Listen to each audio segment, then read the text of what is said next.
Originaire du Mexique, cette petite espèce, ne dépassant pas les 10 cm de diamètre, dans les années 1950-1970, a fait tourner la tête de tous les collectionneurs.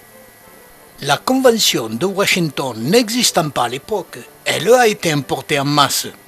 Ou sur site, elle a failli disparaître. Et actuellement, sa petite taille, facile à camoufler, permet quelques prélèvements sur site, ce qui est totalement interdit. À l'image, une plante qui a été prélevée sur site.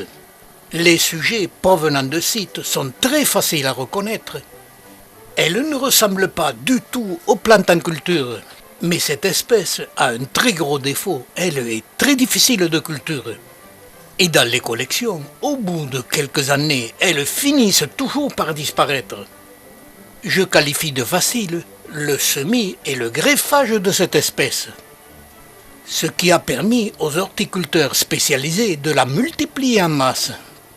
Le problème, le CITES, issu de la Convention de Washington, interdit de posséder cette espèce en culture. Mais, comme cette espèce est très commerciale, les horticulteurs, et les Japonais en particulier, ont détourné le problème en créant des hybrides ou des espèces améliorées, comme ces Astrophytum asteria appelés supercabuto. J'ai semé et greffé beaucoup de ces supercabuto, et le résultat ne s'est pas fait attendre. À chaque génération de semis, ces supercabuto reprenaient l'aspect des Astrophytum asteria. Et il est très difficile, en passant par le semis, de conserver ces superbes plaques de poils blancs sur le corps de la plante.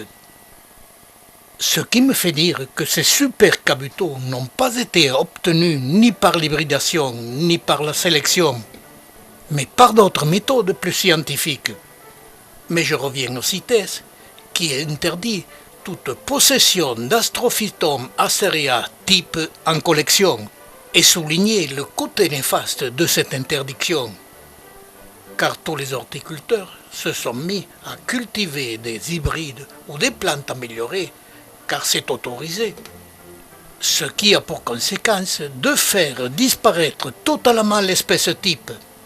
Et c'est bien dommage, car l'espèce type, les hybrides ou les plantes améliorées fleurissent facilement en donnant des fruits à chaque fleur, à condition de posséder 2 pieds qui ne soient pas du même clone. Ces fruits devenant légèrement rosés quand ils mûrissent et donnent beaucoup de graines. Ces graines, grosses, aux formes typiques des Astrophytum, ont la particularité de naître 3 à 4 jours après le semis. Et je l'ai signalé, ces supercabuto, en passant par le semis, reprennent petit à petit leur aspect de plante normale. J'ai semé et hybridé cette espèce pour en connaître leur évolution.